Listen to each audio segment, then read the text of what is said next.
Pressure is a natural part of the human condition. It's also the single greatest obstacle to our success. Hi, I'm Tony Vlahos, Chief Marketing Officer of ExecuNet, and I'm speaking today with Dr. Hendrie Weisinger. Hey Hank, how you doing? Hi, good. And of course, he is a world-renowned psychologist and pioneer in the field of pressure management. In his new book, Performing Under Pressure, he explores the science and psychology behind pressure and offers valuable practical solutions to help us overcome its debilitating effects. So let's talk about this extraordinary new book. First off, you drew on research from more than 12,000 people. In many ways, the research just confirms a lot of psychological theories that tell us how people deal with pressure. And a lot of revelations have come out of this study, as well as a lot of other studies. And many of them are surprising and what I like to call pressure delusions, like the idea that people rise to the occasion, Yes. which really is a myth. Most people do not rise to the occasion. They actually do worse in a pressure situation, which is interesting because that's what we think the edge is, the clutch player coming through big moments. And what I found, that is not the edge. The edge is really not doing worse, just being consistent. And if you're doing your best and you're consistent, usually you get good results. Wow. So what was the one major finding? There was just one salient finding in your research.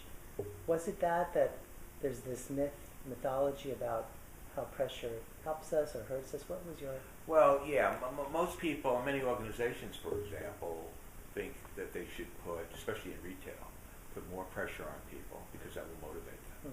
It actually does worse. It does worse. Right. The organization should be helping their people learn how to deal with pressure so that they can achieve their goals, not using pressure as a motivator. When was the last time you ever came home and said to your spouse, I wish I was under more pressure? I don't know of any kids who say to their parents, I wish we had more pressure at school. It is inherently distressful. It's from physics, it's a force. So if I put pressure on you, that doesn't really feel comfortable. Right. So I would say it's hard to say what is the one revelation, because to me they're all important. And I think one of them is the idea that people do better under pressure when they actually do worse. They become less creative under pressure, for example. Everybody does worse under time pressure. Nurses, for example, in ER settings make more critical admission errors when they have to do something under a specific time frame. I would have had, this book could have been 10 times better if I had another 6 months. Nobody ever says shorten the deadline. Right. So I think the idea that we do not do better, we actually do worse under pressure, was the most interesting finding. And that's one of the differences between pressure and stress. Stress sometimes can help you. Pressure never helps you. Its job is to get rid of you, to weed you out. That's the evolutionary function of the concept. Right. So when we say things like, I'm under an awful lot of pressure, where does that really come from?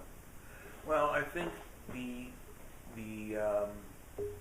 people say that many times because they're confusing stress and pressure. For example, if I were teaching courses on both in college, stress management would be first, and then pressure management. Now the reason is, while there are many definitions of stress, if you think of what is a stressful day for you, it's when you have 20 things to do and maybe you don't have enough time to do it more. Right. Too many bills, not enough cash. Too many meetings. That's right. Demands, too many demands, not enough resources. That's sort of like a stressful situation. Many people think of those stressful situations because it's a demand that you have to do something as a pressure moment. In a pressure moment, you have to generate a specific response. If you are driving home, for example, and it's a lot of traffic, and you want to call up your wife and say, you know what, you pick up the Chinese. Now, if she said, I can't, well, you can't either, neither one of you are going to die. You have other food that you can eat at home. She can have it delivered. Right. She can order a pizza if the Chinese restaurant is is closed. And a pressure situation is a little different. It might be a stressful situation that really matters. In other words, you have to relax in a pressure situation, but you still have to throw a touchdown. Right. So many people confuse the two. I like to say to people, anytime you're feeling pressure, ask yourself, am I feeling overwhelmed? Because if that's a yes, then just take a deep breath, relax, delegate, prioritize, postpone. These are all stress management techniques that everybody uses. Right. But if you're saying, I have to produce a specific response, well, that becomes a pressure moment. And once you make that realization, they can focus on the task. I can be writing and getting a phone call from people. My kids can call me. And that's a stressful situation. So I can say to them, you know what, I'll call you later. I'm writing. Because the writing is the pressure moment. The writing is the task that I have to produce. So maybe that adds a little distinction. And I think that's what people mean. So rule one of pressure management is don't confuse a pressure moment with just a stressful moment. We have stressful moments every day, but we do not have do or die moments every single day. And for your ancestor, it was a do or die moment. Sure. Now the book is filled with, I think, roughly 22 solutions for battling the debilitating effects of pressure. Can you share a couple with the executives who are watching our talk today? Absolutely. First, let me say that the common denominator that all what I call pressure solutions, which are for those situations in the moment, giving a presentation, for example, or making a crucial decision, or having to have an important conversation with somebody. The common denominator that all of these pressure solutions do is they help minimize the stressful feelings of fear, anxiety, and embarrassment. They help you focus on what you need to be focused rather than having distracting thoughts. And they help you calm your physiological arousal. Many times you see this, for example, in sports. A person becomes too aroused, and all of a sudden their behavior starts to get out of control. Right. Now, when you say, what are some of the solutions? Remember that pressure attacks us. It attacks our thoughts, it attacks our physiology, and it attacks our behavior. So obviously there are pressure solutions that people can use that help counteract those effects. And one of the things I've learned, and I will pinpoint it for your executives, is the mindset of people who do well in a pressure situation. Now I like to think of these as collectively, but of course each one on its own allows you to do better. Right off the bat, you have to, one, befriend the moment. In other words, the listener should be asking, do they see pressure as a threatening situation or as a challenge, as an opportunity, something that they are going to have fun? I would say the biggest difference between people who do well in a pressure situation, remember what doing well means. It means not doing worse. It means you're doing the same. Not that you're doing better, because that's impossible. You can't do better than your best. It means not doing worse. And those people who do perform below their capabilities, comes down to, do they perceive the situation as being threatening or an opportunity? Because if you perceive it as an opportunity and a challenge, you approach it. And you approach the situation with confidence rather than trepidation. So I would say, and the way that you implement that is you got to get in tune with some of your positive statements. How do you talk to yourself? You have to condition yourself. I tell people to write it down on a piece of paper and keep it on their desk as a reminder. This is an opportunity. This is a challenge. When LeBron James was asked when he was with Miami after they lost the fifth game, I think it was to the Pacers, he said, well, how do you think you're going to handle the pressure in six? He said, it's going to be fun. It's going to be an opportunity. It's a challenge to our team. In fact, this is what most people don't get. Elite athletes and what I would consider the most successful people, they don't even use the word pressure. It's not in their vocabulary. Right. Because they're thinking of challenge, opportunity as fun. Two, is another part of that mindset, always think in terms of multiple opportunities. The quarterback obviously feels less pressure if he sees 10 receivers out there rather than just one. Many of the times we do poorly in a pressure situation because our thinking becomes, chance of a lifetime. This is it. I'm never going to get this opportunity again. Which again increases that anxiety. For example, a job interview can be one of those moments for us. Oh, I would say it is one of those Or a moments. presentation, or giving news to your team, all That's those right, moments, all right? of them. Because we think of loss, and anytime you think that you're going to lose something, you start to get anxious. Right. But when you think of multiple opportunities, it's okay. If I screw up in this one, there's another one. Right. A financial advisor in a class of about 500 once raised his hand. He said, "How do you deal with the pressure of calling a girl for the first time that you really like?" That's a lot of pressure for me. Before I could answer, another advisor, a few years older, yelled out, "Just remember, there's 1,000 other girls waiting for the same call." Everybody laughed, but everybody also knew that it was true. Right. So that is also part of that mindset. I say a third part of the mindset is always to anticipate. Mm-hmm. Anticipate the unexpected. One of my favorite movies, Bridge on the River Kwai. I remember when they were preparing to go back and blow up the bridge, and the head of the outfit is saying, "There's always the unexpected. Always be prepared for that." Because when you anticipate the unexpected, if in fact it does happen, you're not thrown off the course. It allows you to stay in control of the situation. It's very important. Again, another distinguishing factor between people who do well in pressure moments and people who don't. This is important to remember for your kids, is to create perceptions of control. That if you're in control of the situation, you don't get rattled.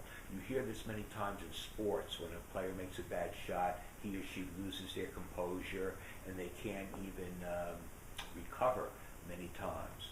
So by anticipating what could go wrong, all the unexpected things, and working out solutions in advance, if in fact that does happen, if in fact the client does say, "You know what, I got to go to the bathroom, I'll be back in 2 minutes." If the PowerPoint presentation fails, that happened to me once, you can just keep on going because you still feel as though you are in control of the situation. Right. And I would say another thing that Sure. I've noticed, that I have worked with many executives and many young presidents organization. I see these young guys, to me, they're young, they're in their 40s, is that many people become over-attached, their ego, in terms of the outcome. It's like me. My ego is attached to the outcome of how this book does, and as a result, you end up even feeling, more pressure to perform. So it's very important, and this is a message that I would want all parents to give their kids, that you appreciate that you're a good person, independent of how you do your work. A lot of people forget that. Right. So as a result, if they do poorly in that pressure situation, whether it is their SATs, whether they blew an interview, they start to think not, "I had a poor interview, a bad day, but I am a terrible person." So one of the things that I would recommend to all executives who are in such high pressure situation is to always remind themselves that independent of how they do at work, they still are a good person. They should still feel good about themselves and that their family and their kids still love them. That's wonderful.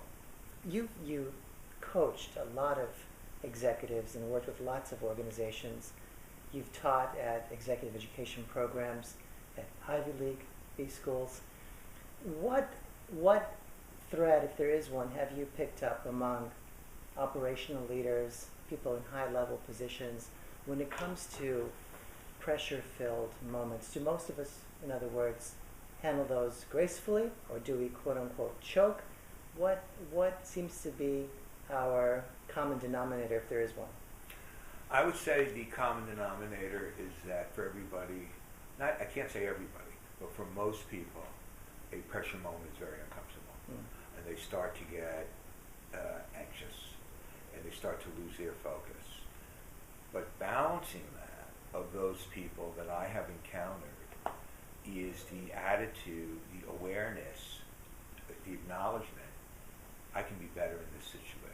That doesn't mean my outcome's going to be better, but I can handle the situation better.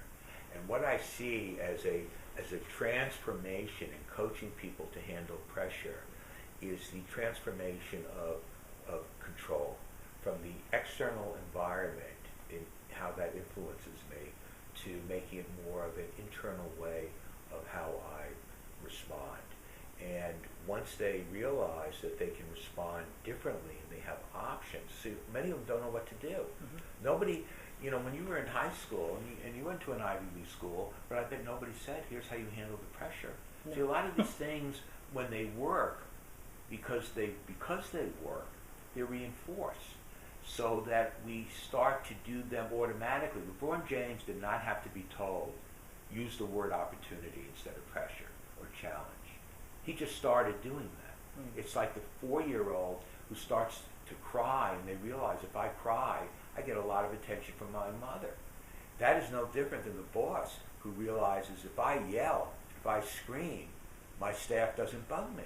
Mm. Why would people give away these responses? They're working. So the idea with pressure is we have these pressure habits, and for most people, they work against us. Mm. And once they realize that we have optional ways that are so easy, you don't have to buy anything to think of multiple opportunities. Right. You don't have to go out and exercise and so on. These are natural tools. Everybody has natural tools. Our thoughts, the sounds we make out of our voice, our movement, our facial expressions. And the beauty of pressure management is you just have to use your natural tools, and that allows you to handle the situation more effectively. So that's, I would say, is the common denominator, is that people recognize, A, I'm not my best in a pressure moment, and then they realize I don't have to be victimized by the environment. Right. The book is filled with these wonderful solutions, and I want to say I was struck very much by the sports and entertainment industry case studies, examples you provided for the reasons that you've already shared. So you know what I love? I love movies. When I do a presentation, I have like 20 film clips that illustrate all different concepts of pressure. So I think that makes it a little more accessible to the reader. And having good sports examples, are fun. And we have a lot of others. But the other thing I find even more so for your executives, like speaking for myself, I have a lot of successful friends who are attorneys. Now, none of them walk into a courtroom feeling nervous. They have a different type of pressure, which is really, how much longer do I have to pay for my daughter's apartment? How much longer do I have to pay for my son? When is he going to finally be out of medical school and so on?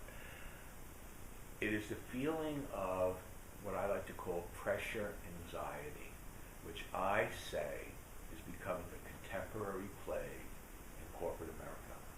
I would bet, which is different than performance anxiety. Performance anxiety is, I'm in a tennis match and I get nervous, or I have to give an audition. But when you're not doing an audition, you're fine.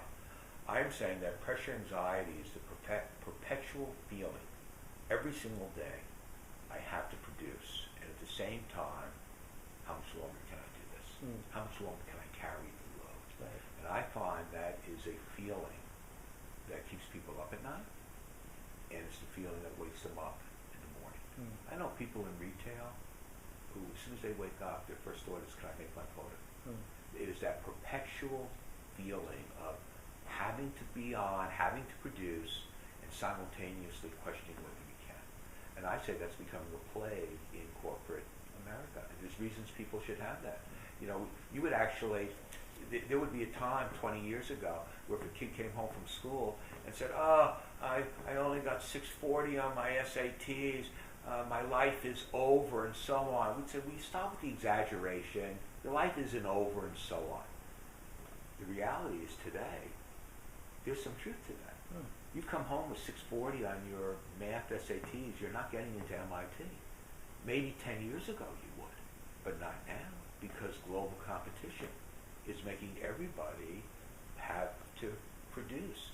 Japan, India, and China over the next year will add 1 million more applicants to American universities. What do you think that does to the selection process of trying to get in? A project manager who says, in their exaggerated thoughts, I screwed up this project, I'm finished. Well, you're not finished. but it will in fact make it harder for you to get another position. So that, I think, is something that people really need to think about. And I'd say one of the reasons why we have pressure anxiety is I was doing a lot of traveling. I was talking about this subject in the Netherlands, for example, and I found that young people in the Netherlands are very different than young people here. All of my son's friends, 25, 26, how much money can I make? You know, you're all talking about making bucks and wanting things. You go to the Netherlands, and I'm talking to a 25-year-old. They are very content. They have a job. And they have their friends. And they have a small place. Not everybody's thinking they have to have a phenomenal apartment. America is we're so chasing the incentives. When I lived in LA, I lived in Brentwood, California, most affluent communities in the country. And I remember I used to have somebody come over and hand wash my car every twice a week. Now, how crazy was that? When I moved to Connecticut, I washed my car once with my son. I no longer care. But you get caught up in it because everybody else is doing it. And that's the bad thing about competition. Every CEO listening will say, oh, you got to be competitive and so on. Competition doesn't bring out the best in people. It brings out actually the worst in people. It's like you get into competition buying costly litigation. What is the point of that? It's like I want to beat the other guy. I, in therapy, had a lot of competitive people, and I will say they were all successful. They were so successful that they could afford to see me twice a week. That's how successful they were. Because if you are competitive and you're always trying to beat the other person, where does it end? There's always going to be somebody smarter. There's always going to be somebody richer. See, in LA, when people get competitive about money, the line is, well, there's always Spielberg. So you're never going to be number one. So instead of competing with other people, focus on yourself and doing your best. One of the things I always used to tell my kids, and still do, just like my father would tell me, don't worry about the other guy. You can't control the other guy. Just worry about yourself. And I have found that when you start to navigate your life by focusing on what is important to you, not what other people think, when you get what just makes you happy, and you follow your own interests rather than to please another person, a lot of that daily pressure feelings starts to go away. And as a psychologist, I have to say, my real concern is not about the performing under pressure in the moment, the presentation. It is really to help people reduce the need that they have to perform 24/7 and wondering they can. And that's why we talk in the last section about the coat of armor. Confidence, optimism, tenacity, enthusiasm. Those are the real skills, the real attributes that allow you to do well in a pressure moment. Right. Again, it's a fabulous book. Thank and you. I've enjoyed our talk. And I encourage everyone to check out Performing Under Pressure. And we'll be talking to Dr. Weisinger more in the future, I can guarantee it. Thank you so much. Thank you. Have a good time. Yep.